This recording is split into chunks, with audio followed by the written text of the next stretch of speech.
안녕하세요. 오늘 요한일서 5장 13절에서 21절까지 말씀을 가지고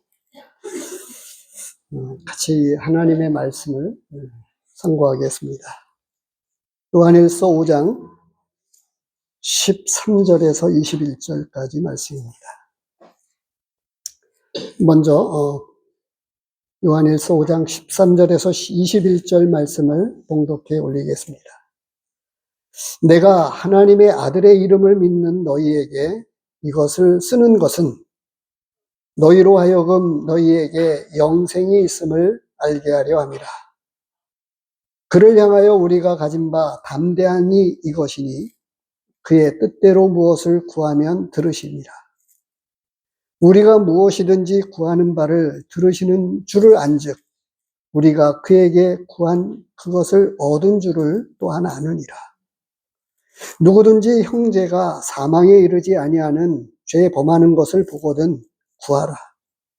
그리하면 사망에 이르지 아니하는 범죄자들을 위하여 그에게 생명을 주시리라. 사망에 이르는 죄가 있으니 이에 관하여 나는 구하라 하지 않노라.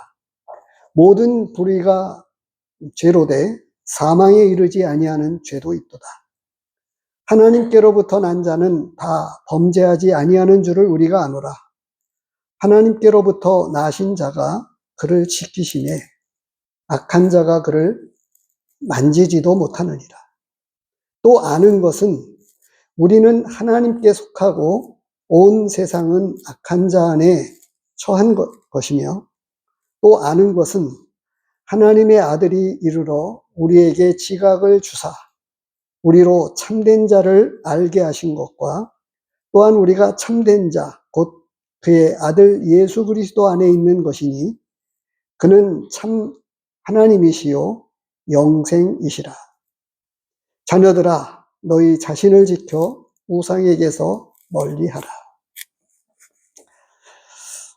요한일서 이 5장 남은 13절에서 21절 말씀을 가지고 하나님께로부터 난 사람들의 영적 능력이라고 하는 제목으로 오늘 이 말씀을 같이 나누고자 합니다.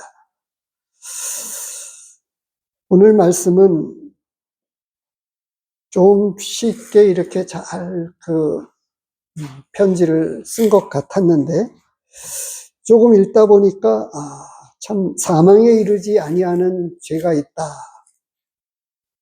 뭐 이런 말씀도 이렇게 해가면서 조금 어리둥절해 하실 수도 있겠습니다. 또 이 13절 말씀은 단순하게 이 편지를 쓰는 목적이 너희에게 영생이 있음을 알게 하려 합니다. 라고 하는 이 말씀의 의미가 수신자들인 성도들이 영생을 가졌다고 하는 이 확신이 없어서 이 말씀을 쓰지 않았다고 하는 것입니다. 이미 이 앞의 말씀들을 통해서 놓고 보면 형제를 사랑함으로 사망에서 생명으로 옮겼다고 하는 것을 이미 알고 있었어요. 그런데 너희에게 영생이 있음을 알게 하려 합니다. 라고 하는 말씀이 몰라서 하신 말씀이 아니었다고 하는 점을 조금 기억해 두시면 좋겠습니다. 오늘 이 말씀을 우리는 기억하면서 이 영적인 능력에 대해서 오늘날 우리 주변의 많은 사람들은 그것을 잘 보지 못하기 때문에 이 영적인 세계를 잘 알지 못합니다. 심지어는 오늘을 살아가는 믿는 성도들에게도 이 영적인 능력이 별로 나타나지 않아서 이렇게 말씀을 드리면 참 그 우리 모두가 하나님 앞에서 부끄러운 마음을 갖게 되는데요. 어찌됐든 우리 주변에 믿지 않는 사람들이 믿는 사람을 보면서도 영적인 능력을 보지 못하기 때문에 영적인 세계를 잘 모른다고 하는 거예요. 영적인 세계, 하나님의 말씀을 통해서 복음을 전하는 것을 통해서는 영적인 세계를 잘 알지 못합니다. 근데 어떻게 하면 이 영적인 세계를 알릴 수 있을까요? 영적인 세계, 어떻게 하면 보여질 수 있겠습니까?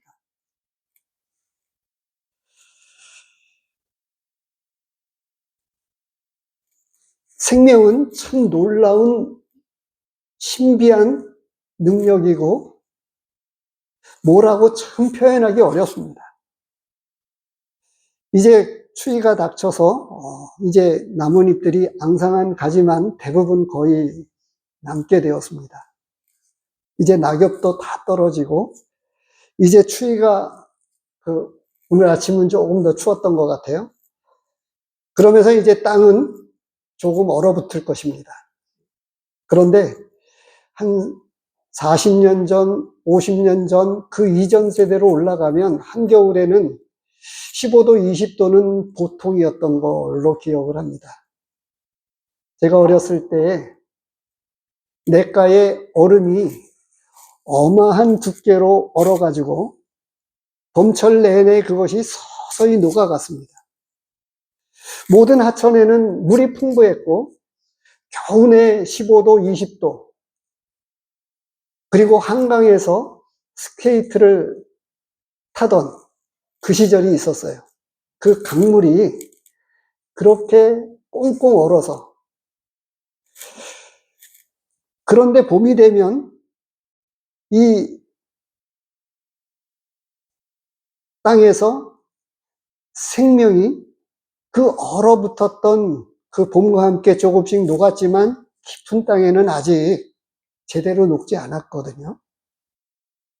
그런데 그 땅을 뚫고 올라오는 이 풀의 생명도 얼어붙은 그 땅을 뚫고 나오더라고요. 조금은 차이가 있습니다만 제게는 신비한 것을 경험했습니다. 사랑니가 사람들 보통 나오잖아요. 근데 저는 사랑니를 아파본 적도 없고 뽑지도 않았습니다. 그런데 제가 어려서 사탕을 많이 먹어서인지 아니면 그 당시에 양치를 잘 안 해서 그런지 어금니가 썩어가지고 양쪽 다 한 개씩 다 뽑았습니다. 그리고 가난해가지고 그 치과를 못 갔어요. 그 야매로다가 당시에 그렇게 표현을 했습니다. 제 두 손, 두 발을 꽉 잡은 채로 집게를 집어가지고 생이를 뽑았으니까 얼마나 고통스러웠겠어요? 몸부림을 쳤습니다. 지금도 그 몸소리 치는 아픔을 어렴풋하게 기억을 하고 있어요. 그런데 그 이가 아마도 사랑니가 나오기 전이었는지 그 직후였는지 아마 비슷한 시기였던 것 같아요. 그런데 이 사랑니가 나와가지고요, 양쪽 다 어금니를 뺐는데 그 사랑니가 점점 밀려가지고 어금니가 되어버렸습니다. 신비하잖아요. 돈도 안 들이고 사랑니에 대해서 한번 고민도 안 하고 치료도 안 하고. 제가 지금 이 약간의 차이가 있다고 말씀을 드렸지만 생명의 신비, 생명의 능력이라고 하는 게 이와 같이 놀랍습니다. 그런데 영적인 생명을 제가 말씀을 드리기 위해서 지금 땅에서 올라오는 이 생명, 우리가 알고 있는 그 생명, 그런데 사람들이 알지 못하는 영적인 세계와 영적인 생명이 있다고 하는 것을 사람들이 잘 알지 못해요. 그런데 이전에는 흔하게 귀신 들린 사람들이 참 많았습니다. 근데 제가 내려와서도 몇 분을 경험을 했습니다. 옆에 누가 있다고 하는 거예요. 이미 말씀을 드렸습니다. 영적인 세계가 있는데 그 세계를 보는 사람들이, 귀신 들린 사람들은 그것을 알고 그것을 봅니다. 이 13절 말씀은 내가 하나님의 아들의 이름을 믿는 너희에게 이것을 쓰는 것은 라고 이야기하면서 너희에게 영생이 있음을 알게 하려 함이라 라고 했을 때 영생을 가졌다고 하는 것을 몰라서가 아니었어요. 우리는 앞서 말씀들을 이미 나누었습니다만 계속 이어지는 맥락 가운데 이 말씀이 주어졌습니다. 하나님께로부터 난 사람들에게는 이 무엇이 있냐라고 하는 것들을 이미 다루었습니다. 하나님께로서부터 난 사람들은 하나님으로부터 난 모든 영적인 가족들을 사랑한다고 하는 말씀을 5장 1절에서부터 우리는 이런 것들을 나누었고, 하나님께로부터 난 그 사람들이 영적인 생명을 가지고 있는데 그 생명을 갖게 된 그 원천이 우리가 지난 시간에 말씀을 나누었던 대로 그리스도, 예수 그리스도임을 믿는 자들이라고 하는 사실에 대해서 아주 이 하나님께로부터 난 사람들은 이러이러한 것들, 이러이러한 놀라운 일들이 있다. 그것을 한마디로 조금은 세 가지를 통틀어서 이야기했었을 때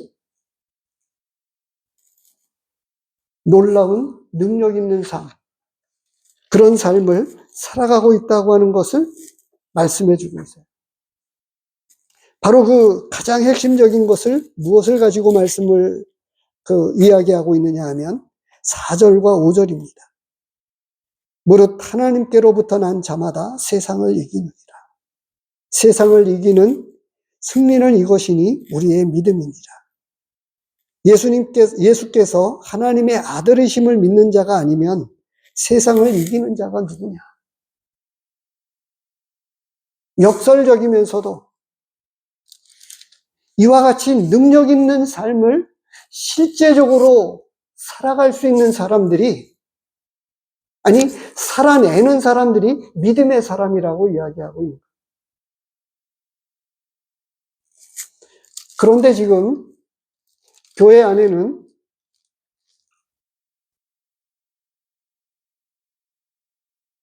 거짓 선지자가 일어났고 오늘날 우리 시대와 더 심했던 것 같기도 합니다. 그래서 예수님이 육체로 오신 것에 대해서 부인을 했고 이런 것들에 대해서 이미 많은 말씀을 다루었어요. 그리고 아주 반복해서 그 형제 사랑을 사랑해야 된다. 계명을 지켜야 된다. 이런 말씀을 하고 있는 그 핵심적인 이유 가운데에는 교회 안에 속아 넘어간 사람들이 있었고 교회 안에 예수 그리스도가 진정한 그리스도가 아니라고 공공연하게 이야기하는 사람들이 있었다고 하는 겁니다. 이미 이 5장에서 지금 이 편지를 끝맺게 됩니다만, 그런데 바로 이 직전에 세상을 이기는 이 믿음을 가지고 있는 성도들이 영생을 몰랐을까요? 아닙니다. 영적인 생명을 가지고 있어서 세상을 이겨내고 물고기가 거슬러 올라가는 그런 생명의 능력을 가진 것 이상으로 이 세상을 이겨내는 삶을 살아가는 사람들이 진짜 믿음의 사람들이다 라고 이렇게 말씀해 주고 있는 거예요. 그들에게는 바로 이 핵심적으로 이야기하는 그 초점을 13절에서 말씀하고 있는 거예요. 그와 같은 영적인 생명, 영생을 가졌기 때문에 그런 삶을 살아내고 있는 것이다 라고 말씀을 하고 있는 거예요.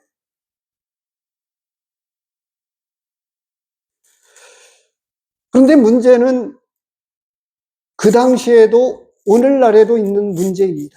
그건 뭐냐 하면 구원받았다고 이야기하고 영생을 내가 가졌다고 믿는다고는 이야기는 하는데 이런 능력이 전혀 나타나지 않는 거예요. 하나님 말씀에서 보면 또 다른 말씀에서 이런 말씀도 있죠. 경건의 모양은 있으나 경건의 능력은 부인하는 자다 라고 하는 말씀도 있습니다. 우리 모두가 아는 대로 많은 사람들이 교회를 다니지만 진짜 믿는 사람들은 그렇게 많지 않다라고 하는 것을 믿지 않는 사람들도 안다고 하는 거예요. 그냥 모양만, 무늬만 기독교인이라고 이야기하지 교회만 다닐 뿐이지. 그래서 심지어는 믿는 사람들에 대해서 비난하잖아요. 개독교라고 이야기하면서까지. 나는 교회 다니는 사람들보다 내가 더 낫다 라고까지 말할 만큼 진짜 믿는 사람들을 찾아보기가 힘들다고 하는 거예요. 남 이야기가 아닙니다. 참 믿지 않는 사람들 입장에서 우리 성도님들이 한번 생각해 보십시오. 너희가 나은 것이, 나보다 나은 것이 무엇이냐라고 이야기할 때 어떻게 답하시겠습니까? 영적인 생명을 가진 사람, 구원받은 사람, 영생을 소유한 사람, 이 사람들에게는 신비한 능력이 있습니다. 이 자리에 우리 그 주인공이 되셨던 그 직접 이야기를 들으셨던 우리 성도님이 앉아 계십니다만, 죽어가는 사람들에게 전도했던 아름다운 간증과 삶을 제가 들었습니다.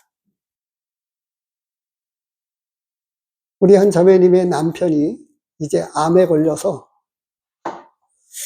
칠곡병원에 입원해 계시는데, 그곳에서도 아내를 통해서 자녀들을 통해서 가까운 참 우리 교회의 성도들을 통해서 예수님 믿고 구원받아야 된다라고 하는 사실을 전했지만 듣지 않으셨어요. 그런데 이제 암에 걸려가지고, 근데 그곳에서 암병동에서 암 환자였어요. 먼저 암에 걸려가지고 죽어가고 있었습니다. 세상적 표현에서.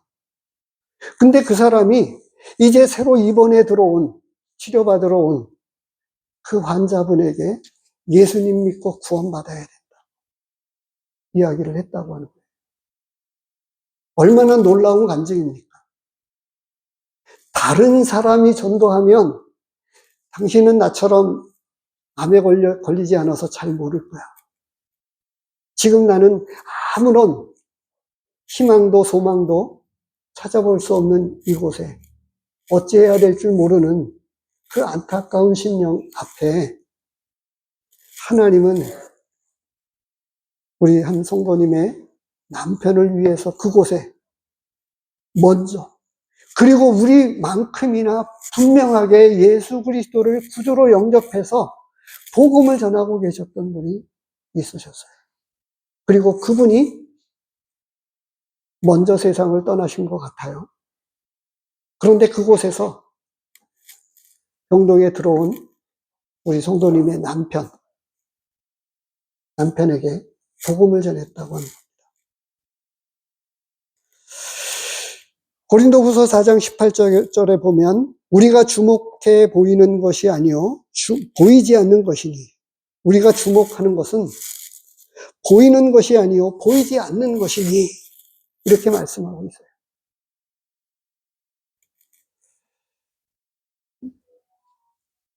어떻게 잘 알지 못하지만 영적인 대화가, 영적인 소통이 안 되는 분들이 간혹 있습니다.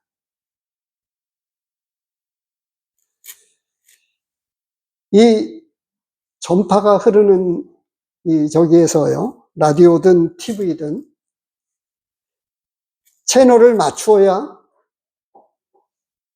그 통신이 이루어집니다. 영적인 채널이 하나님에게 이렇게 맞춰지면 영적인 소통이 이루어져요. 그런데 교회를 다닌다고 하면서 성경은 본다고 하면서 말씀에 있는 대로입니다. 듣기는 들어도 듣지 못하고 보기는 보아도 보지 못한다. 대표적인 사람 있잖아요. 가룟 유다. 얼마나 많이 보았습니까? 얼마나 많이 들었습니까? 그것도 예수님이 따라다니면서 제자였잖아요. 그건 아니겠습니까? 재정을 맡았었으니까 그 제자들 가운데 그래도 리더십을 발휘했던 사람이잖아요. 그런데 보기는 보아도 듣기는 들어도, 하물며 얼마나 많은 교회에 어떤 직임, 권사, 목사, 집사, 어떤 직임을 받았느냐고 하는 게 중요한 것이 아니라 그 사람이 진짜 영적인 생명을 가지고 있느냐라고 하는 거예요. 사람의 생명은요, 이 육체에 있지 않습니다. 이 육체는, 우리는 이 옷을 갈아입게 되어 있어요. 고린도후서 5장 1절에 보면 만일 땅에 있는 우리의 장막집이 무너지면 하늘에 있는 영원한 집이 우리에게 있는 줄 아는 것입니다. 이게 영적인 사람들이라고 하는 거예요. 그래서 이 땅에서의 이 육체를 위해서 살지 않습니다. 아까 고린도후서 4장 18절 말씀도 보이지 않는 영원한 것을 위해서 살아가고, 이게 영적인 사람들이고 영적인 생명을 가진 사람들이에요. 영적인 생명을 갖지 않은 사람들은 보아도 보지 못하고 들어도 듣지 못하고 영적인 소통이 이루어질 수 없어요. 영적인 세계를 전혀 알지 못하는 것입니다. 그래서 저는 곧잘 그렇게 이야기합니다. 아직 생명이 있기 때문에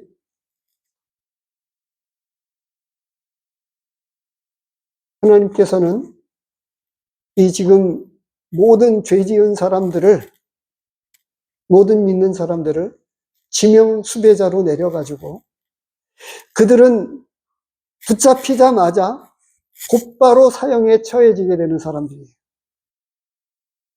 성경은 그렇게 말씀하고 있어요. 언제 붙잡힙니까? 이 생명이 끊어짐과 동시에, 이 육체적 생명이 끊어짐과 동시에 그 사람은 영원한 지옥에 들어가게 되어 있다. 이렇게 말씀해 주고 있어요. 그래서 이 영원한 형벌을 받게 될 그 영적인 큰 위기 앞에 구출되어야 된다, 구원받아야 된다라고 하는 말이 조금 어렵기 때문에 제가 잠시 그렇게 표현을 한 겁니다. 영원한 멸망에, 영원한 지옥에 들어가는 그의 영혼을 하나님께서 너무나 안타까이 여기셔서 그를 구출하고자 수많은 사람들을 동원해서 전도하고 예수님 믿어야 된다라고 이야기를 하는데도 불구하고 잘 믿지 않습니다. 어떻게 하면 믿게 될까요? 여전히 숙제입니다. 곳곳에 우리 주변의 여러 지역교회가 전도 집회를 하고 있고 또 전도 집회를 같이 기도하는 마음을 가지고 기도하면서 같이 참여해 보지만 집회를 끝내고 난 이후에도 여러 믿지 않는 교회를 전혀 다니지 않았던 이런 분들이 20여 명, 25명 이렇게 집회 가운데 전도 집회 가운데 참석했지만 그곳에 정말 반응해서 주일날 교회에 나오는 사람은 없다라고 하는 거예요. 믿었다고 하는 사람은 더더군다나 찾아보기 힘들지요. 어떤 의미에서는 믿어보려고 하는 마음을 가지고 손든 사람은 있을 거예요. 그런데 쉽게 알 수 없잖아요. 나중에 보면 그런 사람들이 많지 않았다고, 아니, 거의 없다고 하는 이야기를 여기저기서 듣습니다. 바로 이 13절에서 진짜 믿는 사람들에게는 지금 이 이후에 두 번째로 말씀하고 있는 것이 그것입니다만은 지금 영생을 갖지 못하고 진짜 구원받지 못하고 여전히 예수 그리스도를 제대로 알지 못하는 사람들이 교회 안에 들어와 있었기 때문에 그래서 이 13절 말씀을 하고 있는 거예요. 앞에서 나온 모든 말씀들을 핵심적으로 그렇게 믿는 사람이 계명을 지켜내고 형제를 사랑하게 되고 이런 근본적인 그 힘의 원천이 예수 그리스도에게 있고 믿는 사람에게 있는 이 영적인 생명이 영생의 그 생명이 이 영적인 능력이 거기에서 나온다라고 하는 것을 말씀해 주고 있다고 하는 거예요.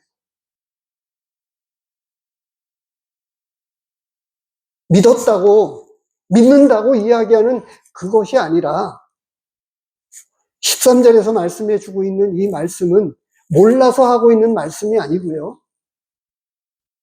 이미 다 알고 있는 내용이고 그것을 20절에서도 말씀하고 있습니다만 하나님과 진짜 영적인 소통이 이루어지고 있는 것을 이야기해 주고 있는 거예요. 20절에서도 13절에서도.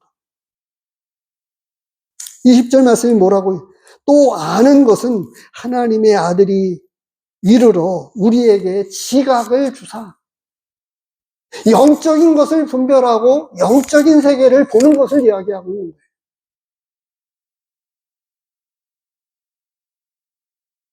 그래서 어려운 것이요. 복음을 전해도 영적인 세계를 전혀 알지 못하니까 반응이 전혀 없는 거예요.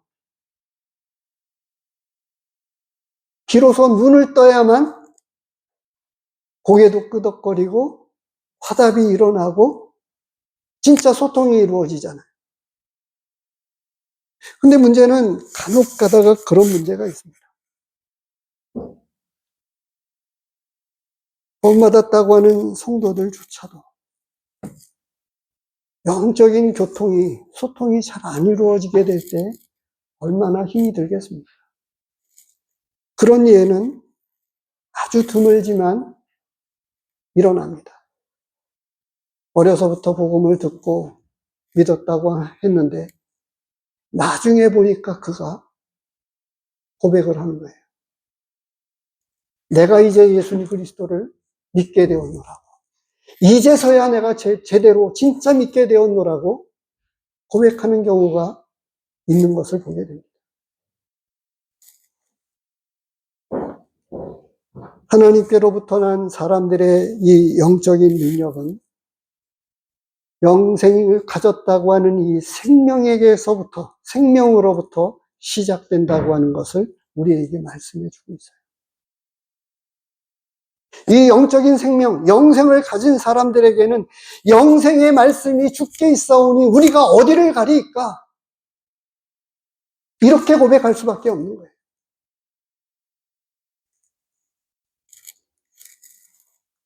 자녀들을 다 키워보셨고 손주들을 또 다 보시기도 하셨잖아요. 아이가 태어나서 얼마나 그 젖을 찾습니까? 배가 고프면 얼마나 울어제낍니까? 젖 달라고. 그런데 영적인 생명, 이 영생을 가진 사람들이 조금 전에 말씀을 드렸던 대로 영생의 말씀이 주께 있사오니 어디를 가리까? 물고기가 물을 떠나서 살 수 없는 것처럼 영생을 가진 사람들이 하나님의 말씀을 찾아야 되고 또 찾게끔 되어 있는데, 그래서 그런 소통이 진짜 이루어지는 사람들, 그것을 알아듣는 사람들에게, 그 알아듣는 사람이라고 제가 말씀을 드리는 이유는 여기에 있어요. 뭐냐 하면 숙제처럼 신령한 젖을 사모하라 라고 해가지고 의무와 이런 것들에 대한 숙제로 남겨지는 이것이 아니고요. 이 안에서부터, 이 영적인 생명 그 안에서부터 신령한 것을 찾게 되고 하나님의 말씀을 찾게 되는, 이게 자동적으로 있게 된다고 하는 거예요. 자동적으로요. 우선은 이 말씀은 그렇게 해서 이 영적인 생명, 영생을 가진 데서부터 이와 같은 능력 있는 삶을 살게 된다라고 하는 것을 우리 첫 번째 우리에게 말씀해 주시면서 이어지는 말씀이 바로 그것입니다. 조금은 14절로부터 나와지는 이 17절까지의 말씀이 연결성이 조금 떨어지는 것 같지요? 아닙니다. 지금 이 14절에서부터는 그를 향하여 우리가 가진 바 담대함이 이것이니 그의 뜻대로 무엇을 구하면 들으시니라 라고 하는 거예요. 교회 안에, 그리고 교회를 떠나간 사람들조차도 이 앞에 나와 있는 말씀들이 있었어요. 2장 19절 말씀을 보시기 바랍니다. 요한일서 2장 19절. 18절서부터 보겠습니다. 아이들아, 지금은 마지막 때라. 적그리스도가 오리라는 말을 너희가 들은 것과 같이 지금도 많은 적그리스도가 일어났으니 그러므로 우리가 마지막 때인 줄 아노라. 그들이 우리에게서 나갔으나 우리에게 속하지 아니하였나니 만일 우리에게 속하였더라면 우리와 함께 거하였으리니와 그들이 나간 것은 다 우리에게 속하지 아니함을 나타내려 함이니라. 이것뿐이겠습니까? 이 믿음의 사람들에게는 이 영생을 가졌다고 하는 이것이 능력이고, 두 번째로 말씀해 주고 있는 것이 믿음의 사람들에게 있는 이 기도와 응답과, 그리고 하나님의 특별하신 보호하신 가운데 있어서 남들이 알지 못하는 이 영적인 능력과 힘을 가지고 있다고 하는 것을 말씀해 주고 있는 거예요.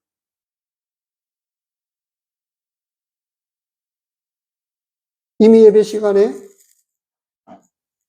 출애굽기서 32장 말씀을 보았습니다만 다시 보겠습니다.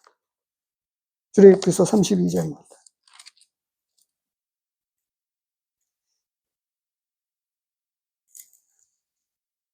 모세가 율법을 받으러 시내산에 올라가서 더디 내려오니까 아론이 땅에서 금송아지를 만들었습니다. 우상숭배에 빠졌어요. 10절에 보니까 그런즉 내가 하는 대로 그대로 두라. 내가 그들에게 진노하여 그들을 진멸하고 너를 통해서 큰 나라가 되게 해주겠다 라고 이야기했는데, 모세는 어떻게 했죠? 자기 백성, 하나님의 백성, 자기 동족을 위해서 하나님 앞에 기도합니다.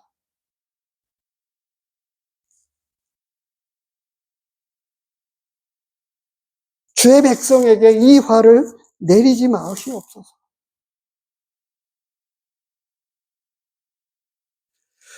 어떻게 원수를 사랑하고 어떻게 비난하고 원망하고 불평하는 그런 자들을 위해서 믿는 사람들이 어떻게 불평하고 자신을 원망하고 불편하는 사람을 위해서 기도할 수 있을까요?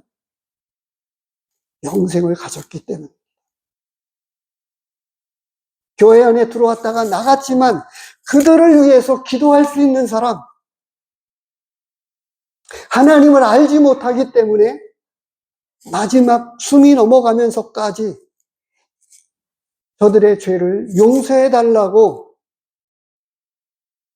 이 죄를 저들에게 돌리지 말아 달라고 돌에 맞아가면서 순교하는 스데반이 그렇게 기도했어요. 또 25절에 여기에 하나님 편에 섰던 사람들을 생각해 보십시오. 하나님 편에서 우상숭배에 빠졌던 3,000명이 죽었는데요. 다른 사람이 아니었어요. 27절에 보니까 모세가 그들에게 이르되 이스라엘의 하나님 여호와께서 이렇게 말씀하시기를 너희는 각각 허리에 칼을 차고 진 이문에서 저문까지 왕래하며 각 사람이 그 형제는 지금 가족을 이야기하고 있는 거예요. 각 사람이 자기의 친구를 오래도록 같이 자랐던 정말 절친이라고 이야기할 수 있는 그 친구를 죽이라고 말씀을 하고 있는데 사랑하지만 하나님의 말씀을 따라서 형제를 죽이고 친구를 죽이고 각 사람이 자기의 이웃을 그렇게 죽임을 당한 사람이 3,000명이었습니다. 저는 이것을 모세가 하나님의 뜻을 잘 받들어서 3,000명을 징계했다고 말씀을 드리고 싶어요. 그리고 나서 또 이야기하잖아요. 모세는 어떻게 이야기합니까? 내 이름을 주께서 기록하신 책에서 내 이름을 지워버려 주시옵소서. 32절에서 31절, 32절에서 출애굽기서 32장에서 어떻게 자기 이름을 지워달라고까지 하면서 하나님 앞에 용서를 구할 수가 있었겠습니까?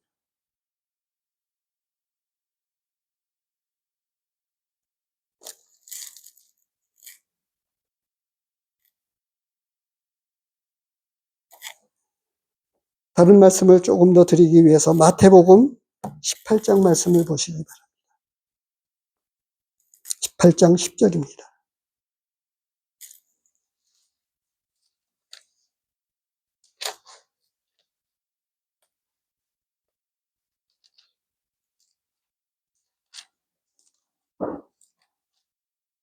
18장 10절입니다.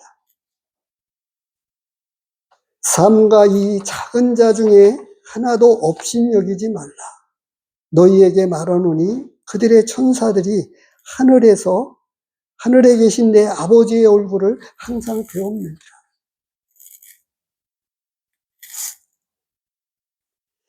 이 역동적인 삶을 살아내고 능력 있는 삶을 살아내는 삶 가운데에 이 힘의 원천이, 능력의 원천이 영생이라고 하는 이 영적 생명에게서 나오는 것인데요. 그리고 이어지는 것이 뭐냐 하면 바로 형제를 사랑하기 때문에 말씀에 있는 표현을 그대로 이야기하면 그런 것입니다. 사망에 이르지 아니하는 죄, 성령을 모독하는 죄를 빼고서는 어떤 죄를 지었어도 하나님으로부터 용서를 받을 수 있어요.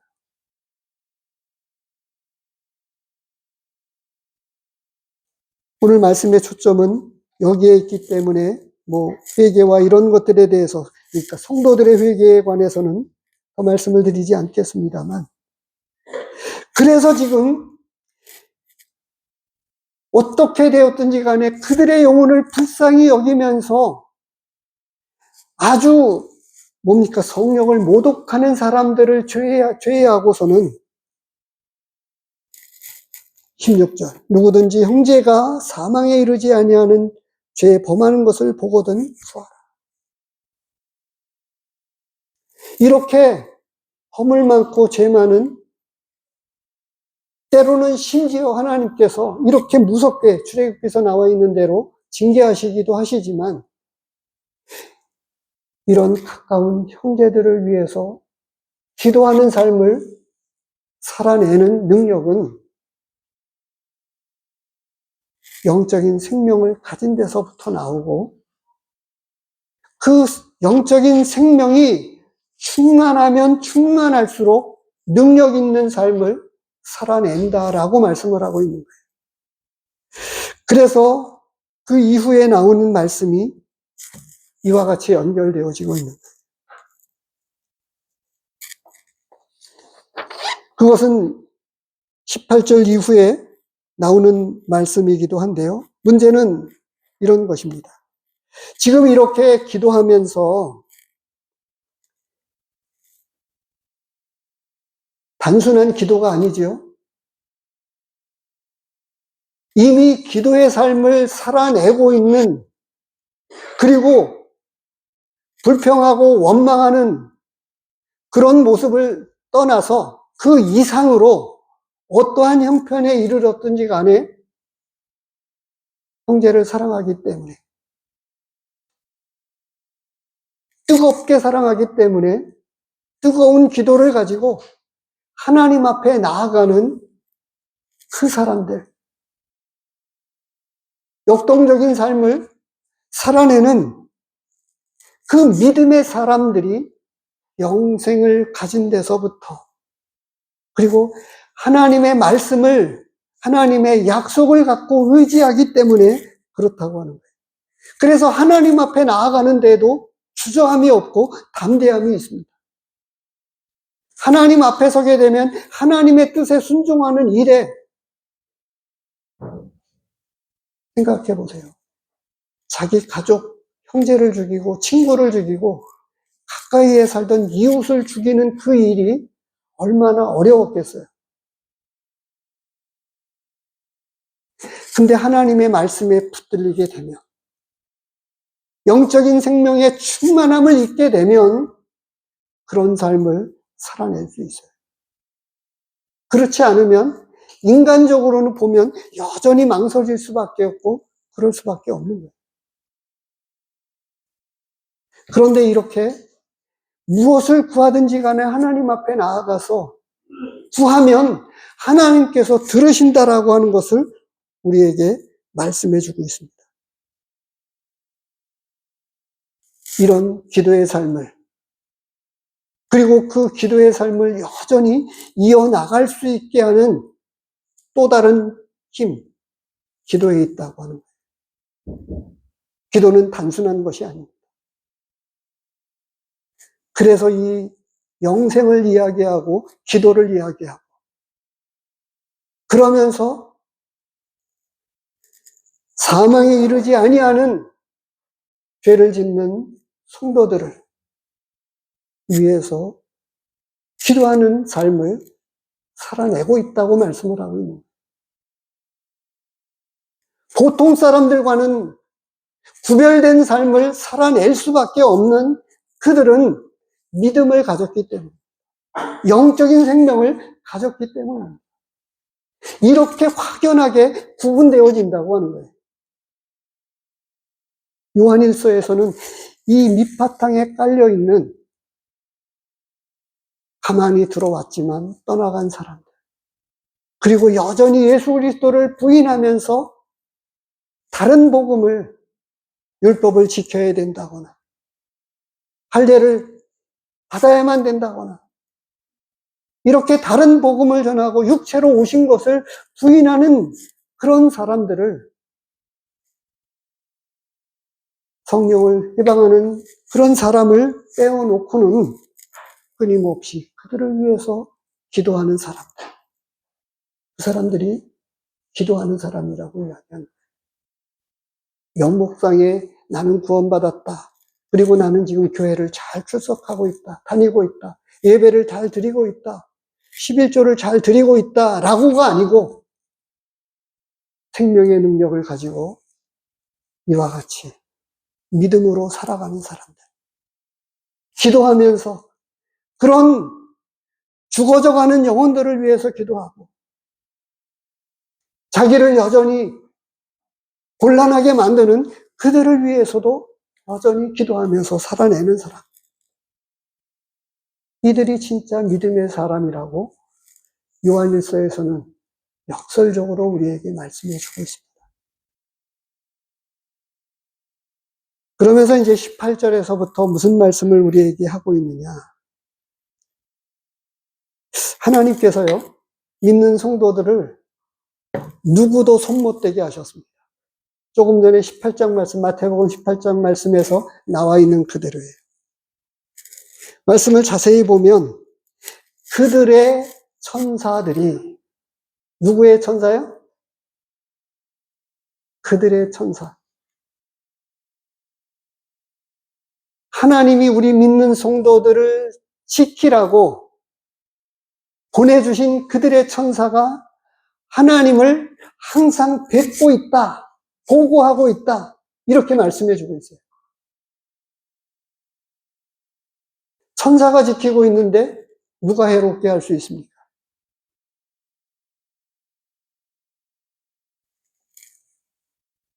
히브리서 1장 14절을 보시기 바랍니다. 이 천사에 관해서 한 번 더 말씀을 드리면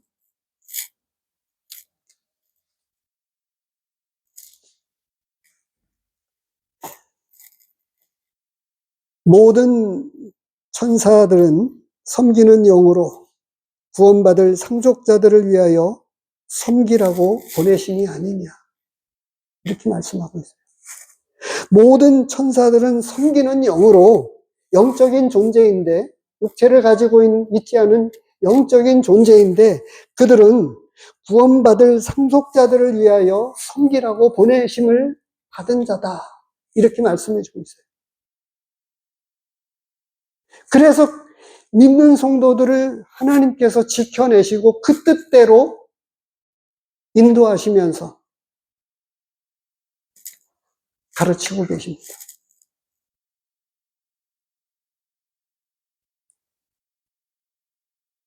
그래서 이 19절, 20절, 21절 말씀이 이 세상은 악한 자 안에 처해 있기 때문에 이 세상과는 더 이상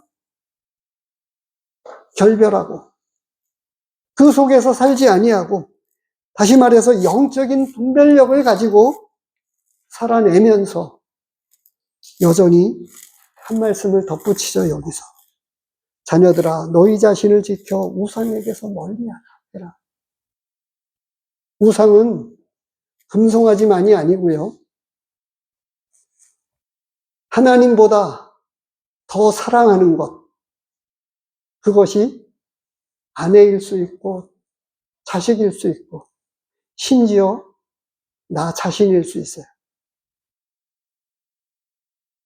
그건 세상 사람들이 지금 내가 주인공이잖아요. 내가 빠지면 아무것도 없는 거예요. 내가 무조건 해야 돼요. 그런데 믿지 않는 사람은 그렇지 않습니다. 이 세상을 멀리하고 우상을 멀리해 가면서 하나님의 주권을 인정할 뿐만 아니라 매일의 삶 가운데서 고백해내면서 주를 높이고 주의 이름을 위해서 살아가는 그 사람들이 진짜 믿음의 사람들이고 영생을 가진 사람들이다 라고 말씀을 해주고 있습니다. 정리하고 마치겠습니다. 하나님께로부터 난 사람들의 영적인 능력은 믿음의 사람들에게 있는 생명으로부터 이 영적인 역동적인 삶을 살아내고 있다고 말씀을 해주고 있습니다. 그리고 믿음의 사람들에게는 이 끊임없이 자신을 곤란하게 만들고 힘들게 만드는 그리고 우리 주변에 있는, 가까이에 있는 불쌍한 영혼들과 성도들을 위해서 기도해내는, 또, 기도해야 된다라고 하는 뭐라 그럴까, 법조민과 같이 책임감과 같은 그런 숙제가 아니고요. 사랑하는 마음을 가지고 기꺼이 기도 그 이상, 그것은 바로 지금 스데반을 통해서, 모세를 통해서, 주님을 통해서 앞서 많이 보여주었던 기도의 사람들이, 진짜 기도는 이런 기도가, 자신을 위한 기도가 아니라 다른 사람을 위해서 기도하는 그런 기도라고 하는 것을 역설적으로 우리에게 다양하게 말씀해 주고 있습니다. 끝으로 믿음의 사람들은 이와 같이 영적 분별력을 가지고 죄를 뛰어넘는, 죄를 벗어나는 삶을 살아내고 있다라고 말씀을 하고 있습니다. 이와 같은 삶을 저와 우리 함께하고 있는 모든 성도님들이 이런 역동적인 삶, 능력 있는 삶을 살아내기를 축복합니다. 기도하겠습니다.